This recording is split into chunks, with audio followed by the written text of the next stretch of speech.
Good morning, everyone. This is Tracy Wick from Growth Play Chally. I'm here today. This is our second part of our series, Critical Action to Make Your Numbers in the New Normal. This one is Pipeline Fidelity. With me is Harry Dunklin. Harry has been a longtime partner to Growth Play Chally of Oak Island Associates. And alongside him is Blythe Kazmersak.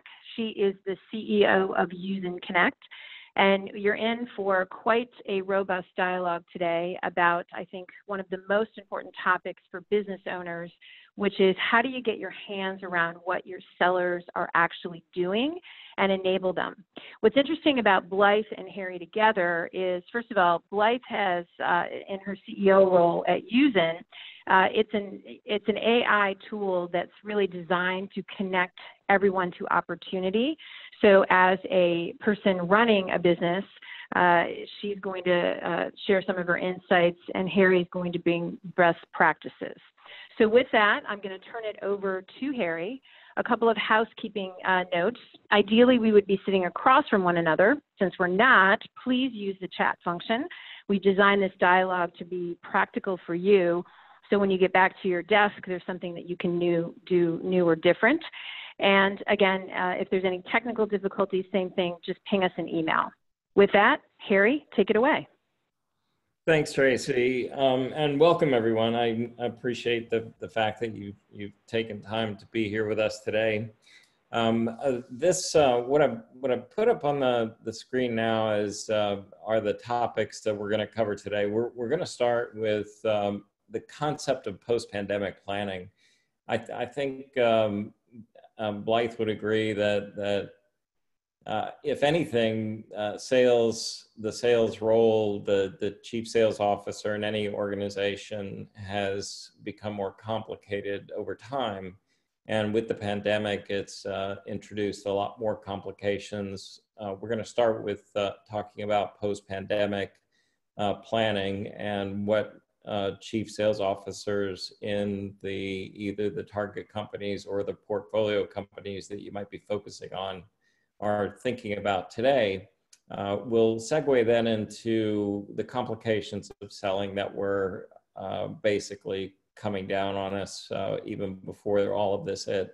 And then we'll just kind of walk through the sales performance system and the different aspects of it and the importance of getting a handle on this at the level of the target company or the portfolio company that you may be working with. So let's talk for a moment about post-pandemic planning and what some companies are thinking about. Essentially, there are three phases. There is the response phase that we all saw in the first quarter of this year and probably bleeding over into the second quarter. The recover phase, which is really the phase where companies are thinking about what they should be thinking about going forward, and then the renewal phase, which is what we're really going to be focusing on today. So what you see here in the first phase is that most companies have responded by cutting resources, by cutting expenses. There are some companies, particularly in the commercial real estate sector, that are probably going to be most severely impacted, that are going to be retiring assets, retiring resources. There are some companies that are going to be reducing and thinking about how they can cut costs for the long term. Those are not the companies that we're really interested in focusing on today.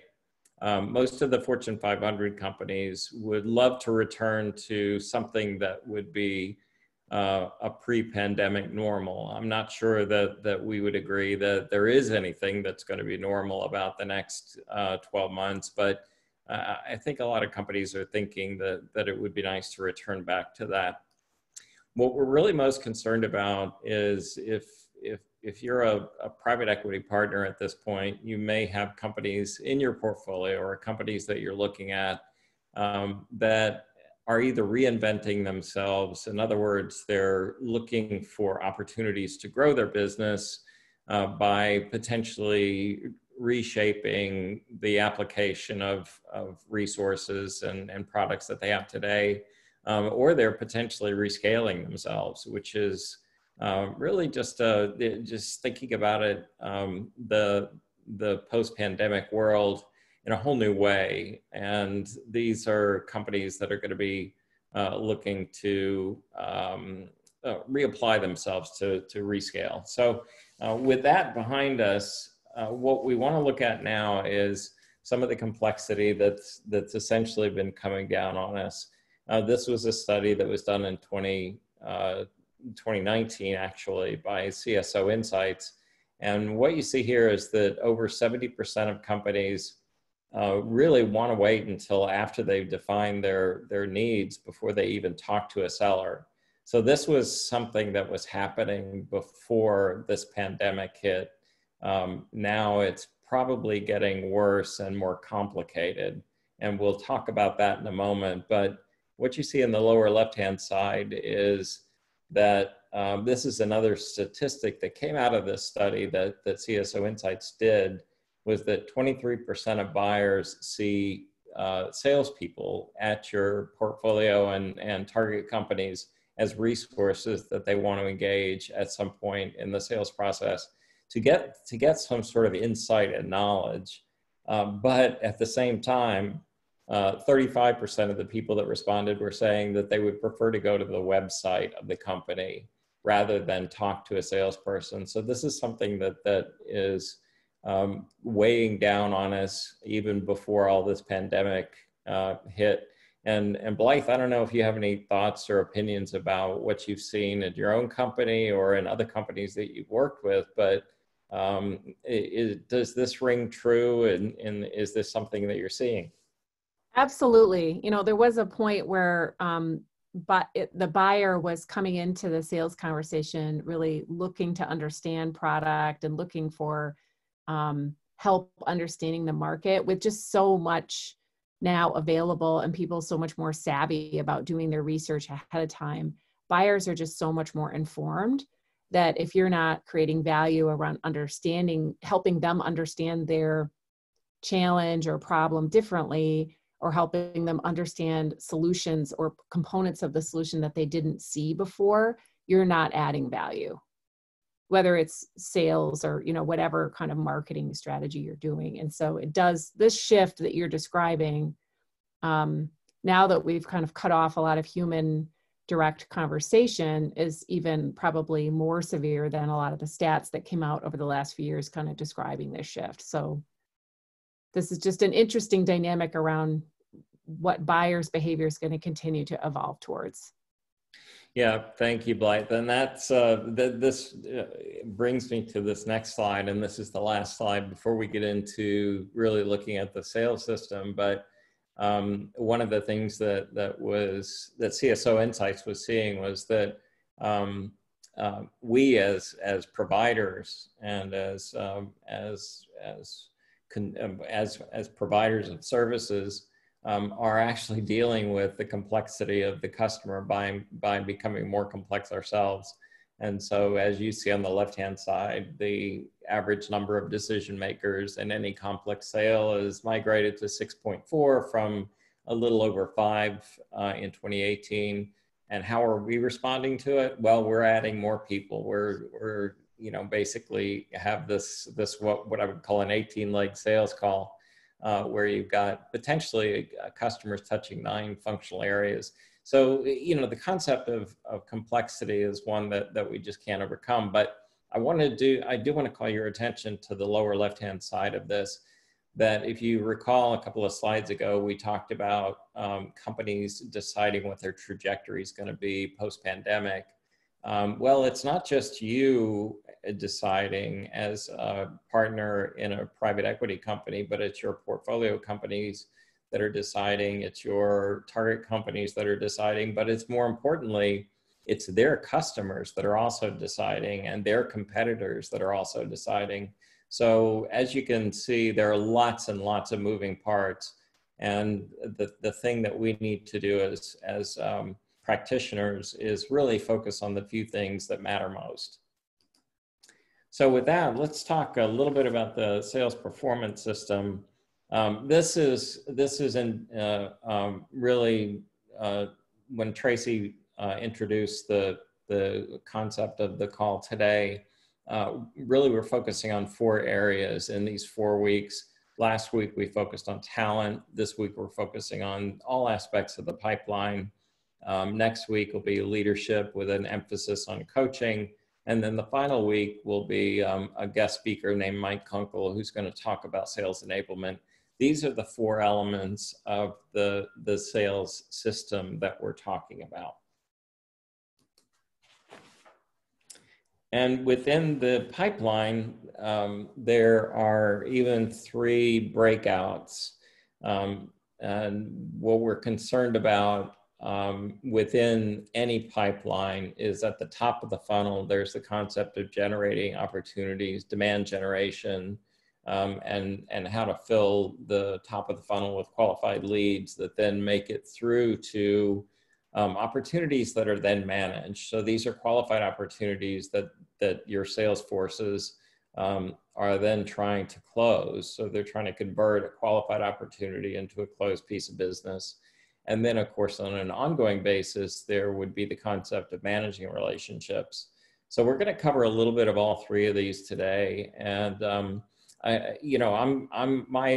my expertise is really around the middle of this, which is managing opportunities. Blythe is going to be offering a little bit more perspective on generating opportunities, managing relationships. Blythe, did you want to add anything before we move on to the next slide? No, let's just get into it. Great. Harry, it is Tracy. If there is a question that came in to the chat, so if you could just pause a minute. Where did this sales performance system come from? If you could just give a little bit more context about that.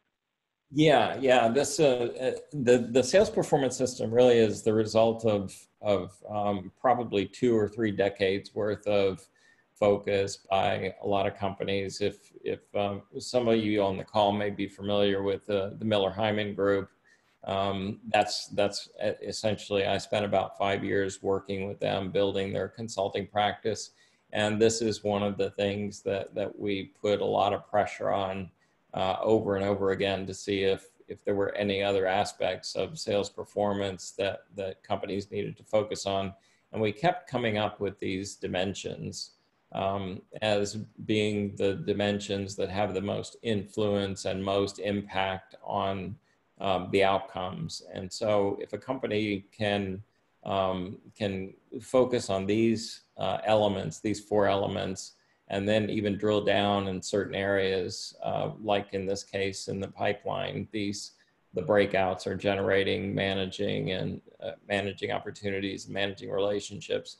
These are areas that we found over and over again to be the areas of concentration of most sales leaders. Does that help, Tracy? Yeah, thanks. That's great. Great. Perfect. So the next thing, what we're going to talk about just briefly is the concept of financial due diligence versus sales due diligence. Financial due diligence is something that most private equity companies are familiar with. Even if you go to some websites, like the Deloitte website, would list due diligence activities as limiting, as not, I want to say limited, but really they're focused on financial, accounting, tax, operations, IT, and HR, but they're really not focusing on sales due diligence. But in the same way, or at the same time, valuation is typically based on first-year run rates. And so the financial due diligence team may put pressure on that pipeline, but they're not sure exactly what to look for, what some of the underlying issues are of a good solid forecast in the first year. And in sales due diligence, we really think that in our past experience at least, that our sales due diligence team has partnered with the financial due diligence guys to develop a firm and solid first-year forecast that then can be used for financial modeling. The sales due diligence is not only focusing on putting pressure on that first-year forecast, but also is looking at the maturity of the marketing operation, scalability, et cetera. we don't want to mislead you that financial due diligence is not important. We just do believe that it's really more powerful when it's supported by good, solid sales due diligence. A critical part of any kind of due diligence that has to happen is benchmarking and maturity modeling. We do think that the maturity model is an important aspect of how companies should think about what they're doing. More importantly, though, I want to talk just for a moment about best in class versus world class. So often companies are misled by the concept that they should strive to be world class in everything that they do. And in fact, what we're suggesting is that best in class means that as a firm, you're better than your next best competitor. That's what best in class essentially means. And that's what we would argue is more important. So when we're doing maturity modeling with our clients, what we want to look at is how a firm compares, how a target or portfolio company might compare to not only best in class, but world class, to give you a sense of what that comparison looks like. But a lot of times what you'll see is that the distance or the gap between where your companies are at and world class is pretty big versus where your companies are at versus best in class, which may be in a fillable gap, if that's a word to use. So I don't know if Blythe, if you have any thoughts or notions about this, but I do think it's an important part of any aspect of due diligence.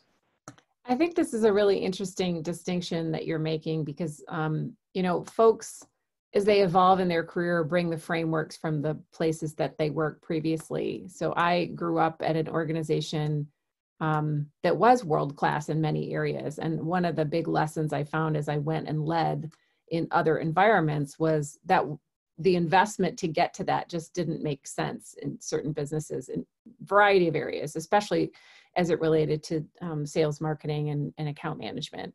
So this distinction is helpful from the perspective of focusing on investment and being able to evaluate what's actually going to matter in a deal. So I think it's a really valuable way to think about it. Great, and I couldn't agree more, Blythe. And that's that kind of leads us into the next portion of the presentation, which is really focusing on the three elements of the pipeline. We'll start with generating opportunities.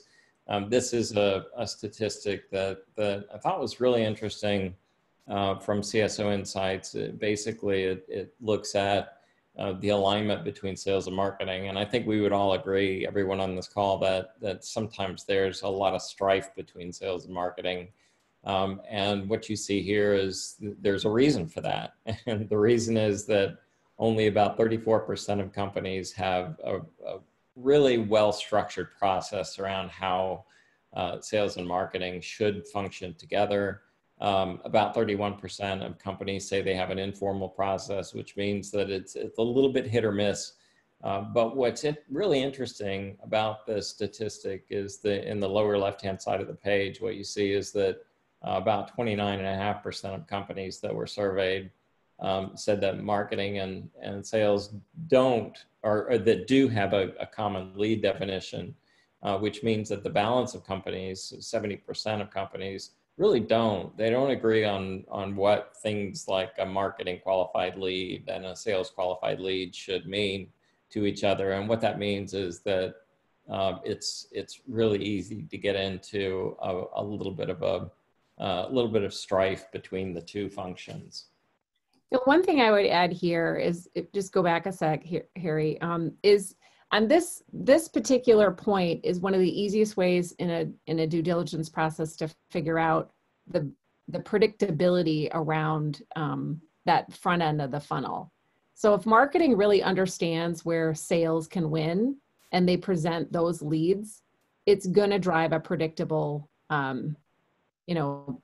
And we have a lot of things that can drive unpredictability because of COVID that we're all trying to understand still. But if marketing really understands where you win, the rest of it can flow. And often where this is done really well, marketing can describe specific opportunities that they've passed on and what sales was able to do to close those deals that informs their thinking about how to drive that marketing and lead gen process. If those things aren't surfaced, it shows up in the data and it shows up in the behavior of the organization. And what ultimately it then relies on is luck, right? In terms of marketing activities that tend to draw the right people, or sales behavior where those nurturing activities, if your salespeople are involved in lead gen, where they just have able to get really good relationships to drive through partners or other kind of markets. But that's now down to an individual's performance, not necessarily a sustainable system that is repeatable and more predictable. So this specific distinction, I think, is really critical in terms of if you were to look at the whole maturity around that front end, this is one of the most important parts. Great, thanks, Blythe. And this next slide is really just a listing of several statistics that reinforce everything that Blythe just said. Really, I won't go through all of these, but you can see over to the right-hand side of each of these statistics, there's a different citation or a different source of citations. Really, they're all saying the same thing, that the maturity of the marketing engine and the alignment with sales is really critical. And then we move on to something we call the 7 tips for improved lead management. These are probably intuitive to a lot of you on the call, but they're really, each of these is important unto itself. We talk about creating buyer personas, understanding who the buyers are, personalizing the lead capture process, doing things like scoring leads and nurturing leads with good content, establishing a service level agreement between sales and marketing, keeping the database clean, which is just good hygiene, basically, and prioritizing all these technologies. You remember a slide that I put up that said that there were more complexity in the sales process today than there ever has been. Essentially, that is multiplied by the fact that there are multiple technologies. And in a lot of cases where we worked with companies, what we've seen is that marketing automation systems and CRM systems and maybe business intelligence systems, when they all work together, it's very powerful. When they don't work together, it's very confusing. Really, I think the takeaway here is that sales and marketing need to be aligned. No matter what happens, there needs to be that alignment between sales and marketing in order to get a good outcome from the top of the funnel to that next segment, which is really opportunity management. And so we'll talk a little bit about managing opportunities. This next few slides is really something that I would have said 9 months ago, that having a structured formal sales process is really imperative. And there are some good metrics that show that is the case. But what we're saying right now is that as of this Harvard Business Review citation, which is just from June of 2020, which is only a few months ago, basically what they're saying is that a formal structured sales process might in fact be inhibiting. In fact, it may drive the wrong kind of behaviors because your customers are behaving very differently right now. And the customers of your companies, your portfolio companies and your target companies are behaving differently.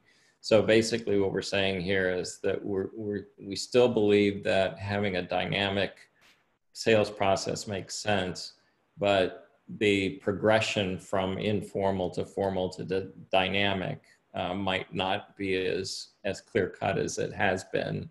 And so here you see that this is some research that has been done. It's been done every year for the past 10 years. Essentially, there are 1,200 companies that are of significant size that are contributing to this research. And what you see across the bottom is the type of sales process that may be self-described by a company.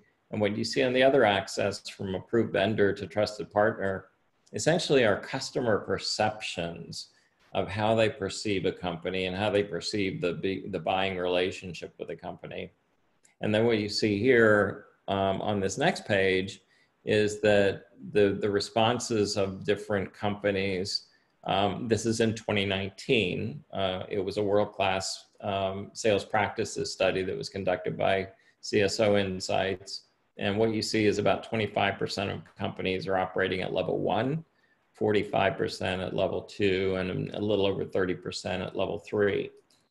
What's really interesting is when you look at some of the statistics of business outcomes from these companies, one of the things that caught my eye was quoted attainment number 1, was that level 3 companies, which are essentially, as you can see, are functioning with a more dynamic sales process that kind of ebbs and flows with customer demand and customer decisions, is ranking much higher than level 2 and level 1. Level 2 would be a more formal, structured sales process, and this is where maybe some of the complexity comes from that was talked about in the last slide. And then the next statistic would be if you look at win rates, loss rates, and no deals. Clearly, having a dynamic sales process benefits companies that can do that. This is really an assortment. Harry, could I just interrupt for 1 second, because we have a question on the previous slide, which I think is really important. So you said a few minutes ago that the formal sales process does not work, which I don't know if it was quite that bold, but I like the question. But it's like, how does this study, right, that you're describing here, square with that? Yeah, well, that's an interesting point. That basically what it would say, what the study we just talked about from Harvard Business Review would say, is that this data, which is only about 9 or 10 months old, that the middle section, the level 2 section, is probably not as accurate as it might have been 9 months ago, because essentially customers are not behaving like they were 9 or 10 months ago. They're behaving much more erratically, which means that having a dynamic sales process is even more critical today, because basically what that says is that you're reacting, responding, and actually taking into account customer buying behavior in your thought process, and you're moving back and forth through the sales process along with the customer. So you're not bound by that rigidity of having a formal sales process. With the dynamic sales process, it basically is harder. But really what it says is that it makes you much more flexible in responding to customers' changing buying behavior. Does that help, Tracy? Yes, it does. Well, and one point to add here is I would just say the concept that has come up really often, as I've had quite a few discussions with, whether it's business leaders or just different environments, is around the concept of agility and just agile processes. So from a tech perspective, obviously agile is a very specific meaning, but it kind of applies here in terms of the sales strategy really needs to be agile as well. And if you look at this slide, I think it's really interesting to describe, this is where formal systems can get stuck, and where especially on that marketing stack up front, right? Where if you've structured things to not be personalized and to be very formulaic, it can really be challenging, as now the market and, to your point, erratic buyer behavior can move around. So there's just this concept of how important agility is in the sales process now, that is allowed kind of on the front end and the back end of this diagram, but in the middle, as you try to formalize, can be really difficult. Yeah, that's a great insight. That's great. Thank you, Blythe. And this next slide is, I won't spend a lot of time here. This is an assortment of the distribution of how companies responded to the survey, whether they felt that their customers were perceiving them as trusted partners, strategic contributors, et cetera. I think the key point on the left-hand side is that the company's perception, or the customer's perception of companies is not a result of lack of trying on the part of the sales forces at these companies. That's what this point is saying. But that customers are reacting much more quickly than salespeople at your target and portfolio companies, and that has to be taken into account. And then we talk about forecasting now. This is where it really gets important when you're thinking about target companies or portfolio companies. Portfolio companies more so, because it's important to understand what their burn rate is in terms of cash, if that's a concern. And for target companies, it may be about all about valuation. And so having good, accurate forecasting is really important. What we're seeing here is that that forecasting is not as accurate as we would hope. That 47% of deals that are forecasted as having a won status or a win status assigned to them, only 47% of those deals close, whereas 20% of the deals that are forecasted are lost, and 20% are no decision. And one way we can actually overcome that, and what we have seen in the past, is the companies that are using some kind of an opportunity scorecard drive more fact-based thinking into forecasting. So instead of asking, I mean, we've all been there, where you ask a sales leader or a sales manager what their forecast is and how they feel, quote, feel about a forecast, or what they think, quote, think about a forecast. And really all of that's not important as much as what their forecast is based on in terms of facts. And so one of the things that we've seen is building something like an opportunity scorecard. This is not original to us by any stretch, but we do feel like it's an important aspect of any kind of forecasting in any company, whether it be a target company or a portfolio company. And what's interesting about this is that if a company were to check yes on any of these categories, and typically there are business criteria upwards of 10 and opportunity criteria upwards of 10 that are really established through collaboration between the vendor or the provider of sales due diligence, the private equity company, and the partner company. It's interesting that once you go through this, if you check yes in a box, it means you get a full score. If you check no, it means you get a 0 score. Or if it's unknown, it's a 0 score. And really what the opportunity scorecards are meant to do is tell you what you don't know about an opportunity that you need to go find out. And so you want to drive all of those unknowns into either a yes or a no.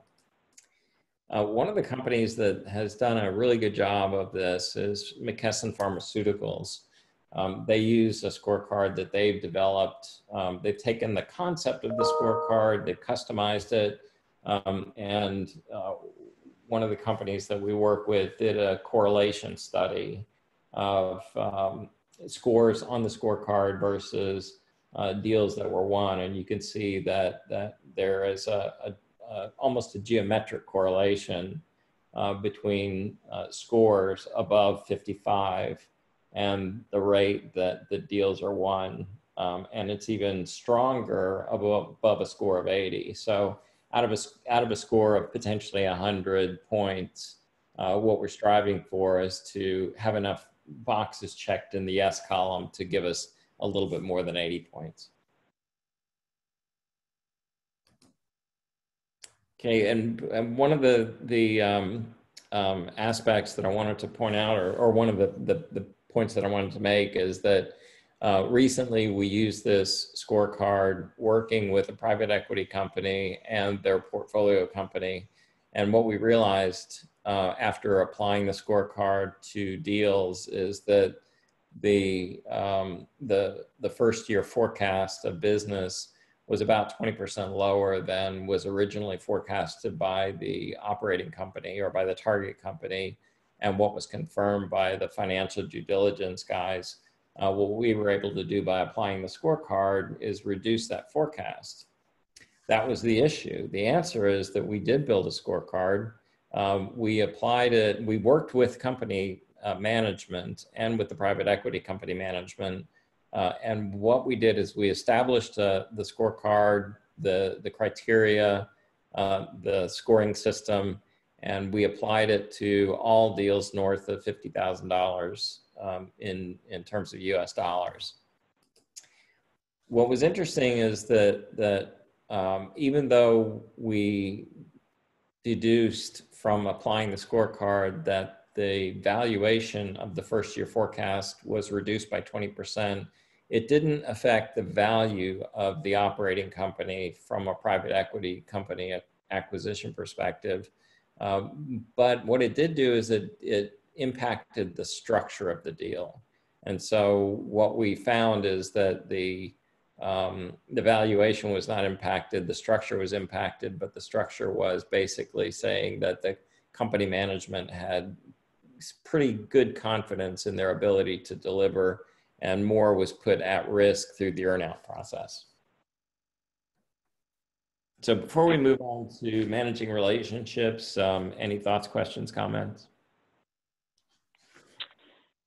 There is a question, Harry, which I'm laughing a little bit because you and I are probably asked this question. I know at least I've been in meetings where this question has been asked of us, right? Which is, so was the management team at the target company angry or, you know, about the forecast change? Well, because this, yeah. Yeah, it's a great point, Tracy, and really, it starts with doing this work collaboratively. If we do it only with the private equity company and then apply it to management's forecast at the target company, that's just a recipe for disaster. But typically, a scorecard like this is developed in collaboration with not only the private equity company partners, but also the target company management, leadership, and partnership. And so what was really interesting about this is we had the management team at the target company come to us and say, this is really great. This is something we absolutely need to use going forward because we've not had a good way to validate our forecasts. And they did it, they basically entered into the deal, everybody did, with eyes wide open. And that's why we restructured, or that's why the private equity company restructured the deal to push more into the earnout. But the management team had very high confidence that they were going to make those numbers. Okay, great. There is one other question. Sure. This actually goes back, I think, to, if you could just go back a couple slides to your scorecard, because this is about the scorecard. So this is, I need my sellers to be optimistic and enthusiastic. So how do I use your scorecard if it's all just about the facts? Yeah, that's another great point. And what I would say is the way that the way I've seen the scorecard used is that it really points out the information that you need to go get as a salesperson. In other words, it's, you know, when you check those boxes that are unknown, typically what I've seen is in the first go round, when a scorecard like this is applied to a deal, and if the deal's in its early stages, there are lots of unknowns that are checked. And it's really the basis for a collaborative discussion between a salesperson and a sales manager to look at this and use it as a strategic tool to plan how they're going to engage that account. So if I know that as a seller, I need certain bits of information, I'm going to work with my sales manager to really strategize and plan how I'm going to get that information.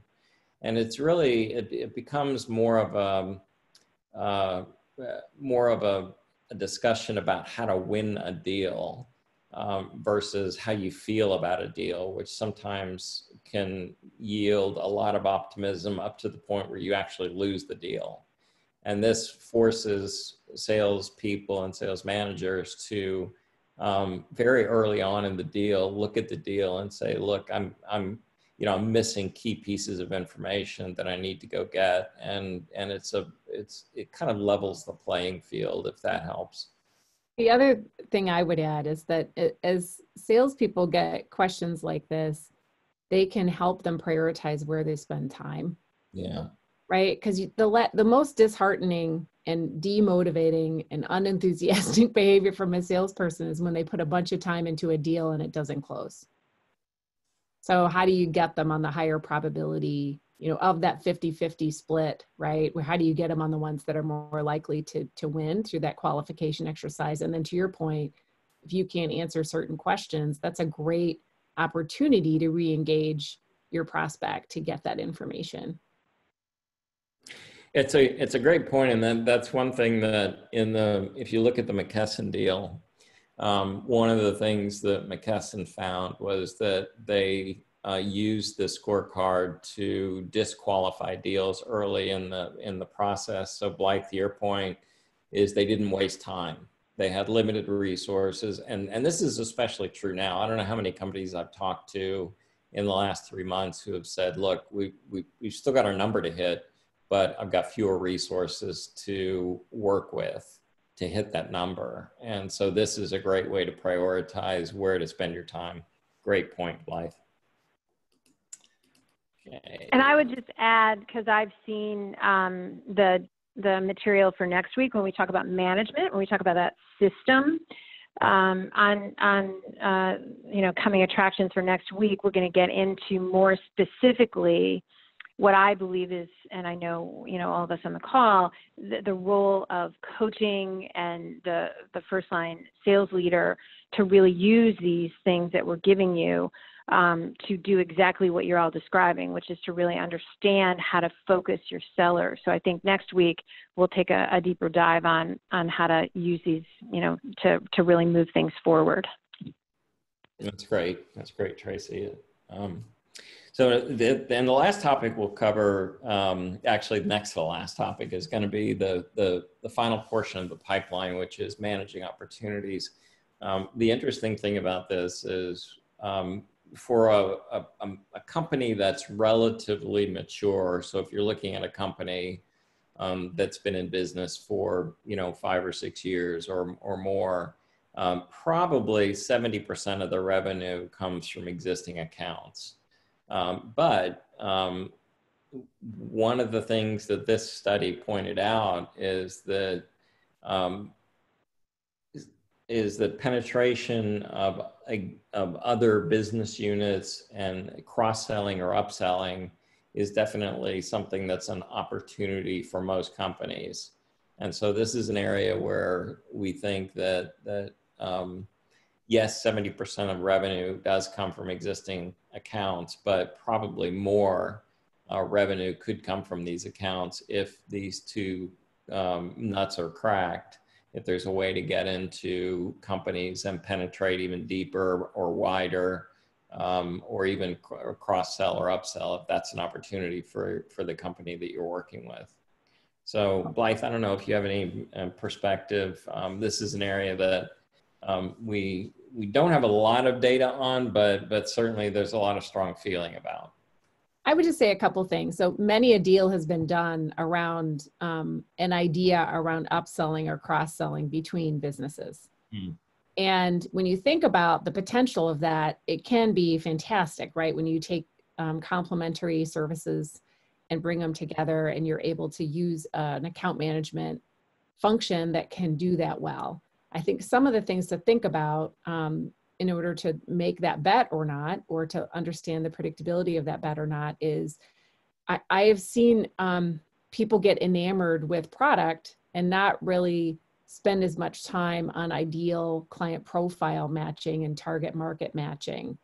So they believe they're going to buy a product and bring it to their market, for example. And one of the things I would caution is I think that is potentially one of the most important things to have alignment on. because if it's tailored to the right personas, even if it's not a perfect kind of complement, it's a much easier sales cross-selling or expanding opportunity than when you're talking about different markets. It just ends up being not just from a prospect or client, but internally, the mismatch and the misalignment can be intense in terms of what good looks like, how you do almost everything. So that's just one thing I think I've learned by being on both an acquirer and acquired and various transactions. That assumption has really gotten, should have been tested further in due diligence. And then the other thing I would say is kind of to the same point around maturity. There are account management structures that are very operational and not focused on sales. They're really glorified customer service or customer success type functions where it's not really about upselling and expanding. And then there's client management, account management programs where they are really held accountable to it from a comp perspective and are good at it. If that integration is an expectation of the deal, the time frame it takes to move a function from operational to more sales and expansion focus, that is not a short time frame, right? It probably is a whole talent upgrade and a process upgrade. And resetting of clients' expectations, right? Where they're expecting, they've had a set of experiences that look a certain way, and they're starting to experience a different way that can look.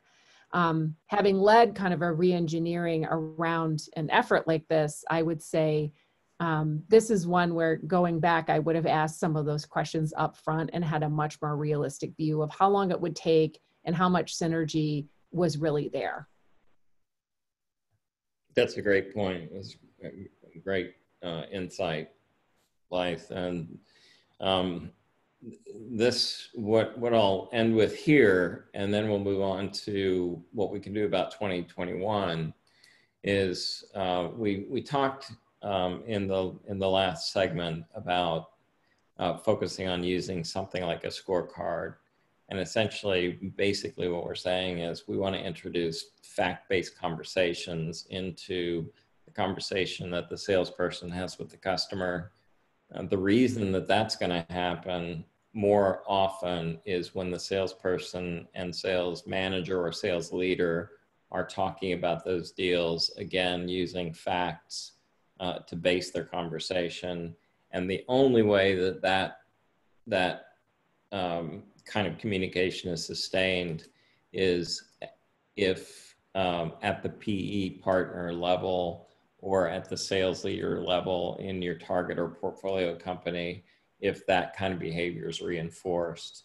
And so what I've seen happen is when sales leaders are traveling with salespeople, essentially they'll ask them before they go into a meeting with a client, they'll ask them to see their scorecard. They'll ask them certain questions, and the salesperson better have that fact-based answer, because one of the things that we've seen, if it goes one way, then it goes the other way. So in other words, the only way it's going to happen consistently at the salesperson level is if it's reinforced at all levels in the organization.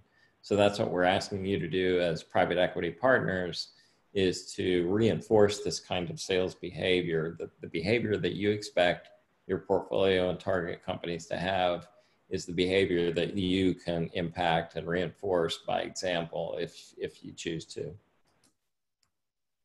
So the last slide is what we can do with 2021. And essentially, we know we've got 3 months left in 2020 as of today. And the idea is that it's not too late to actually impact 2020 as well as 2021. And for new acquisitions, what we're suggesting is incorporate sales due diligence into the process that you're already doing, your due diligence process. We know you're good at it, but what we've seen is a lot of firms have introduced the concept of sales due diligence. Number two is really normalizing the pipeline using some kind of a scoring methodology or some kind of a fact-based methodology that allows you to normalize that pipeline and look at it objectively and essentially discount deals that maybe salespeople feel strongly about, but they don't have the facts to back it up. And then looking for the sales and marketing partnerships. I think Blythe hit the nail on the head a couple of times in conversations about when we talked about sales and marketing, that those two functions absolutely positively have to work together. If they're not working together, potentially it's an opportunity, and potentially it's something that's broken and can't be fixed. And then for existing portfolios, we suggest that you compare certain elements or all elements maybe of the sales performance system that we talked about early in the call to best in class in their industry, and see how they stack up and see if they're really competing or winning against those kinds of competitors. It's really a good time to develop to take the next 90 days to develop an action plan that can be executed prior to the end of this year or potentially in the first quarter of 2021. And again, we're suggesting that some kind of a fact-based concept be introduced into forecasting and to deal scoring. And remember that these actions are really geared towards those companies that are going to either reinvent or rescale themselves. And we know that that's what you're looking for. You might not be looking for companies that are essentially going to phase out certain aspects of their offering. But we believe that you're looking for companies and you're working with companies that you have trust and faith in, that they're going to come out of this pandemic era even stronger than they went into it. So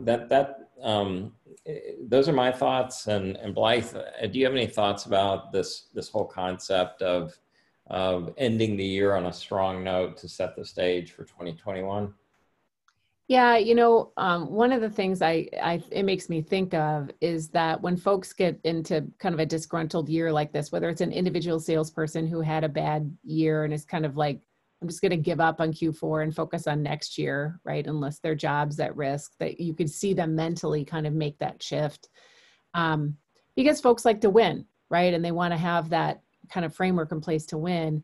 One of the things I would really think about here is having activities that are really focused on all stages of the pipeline. So the tendency can be to just go crazy on lead gen and fill up the front of the funnel at this point in the year. And then you'll just have a new problem next year, run an uneven pipeline.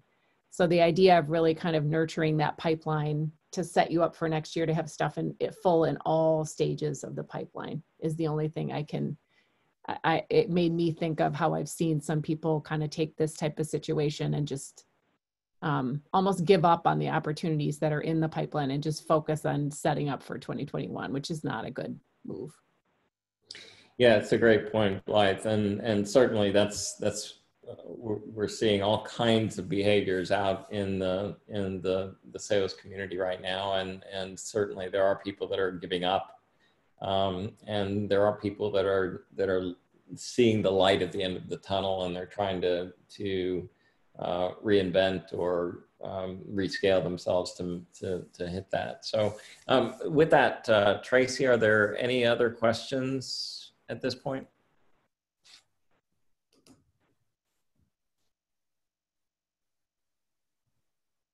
And we may have lost Tracy. So with that, if there aren't any other questions.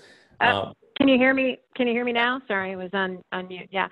So the only other question, which I should have said at the beginning, is yes, the slides will be available, as are the recordings. So for those people that are looking to get their hands on the scorecard, there's a couple people, yes, it will be available to you immediately thereafter. Great.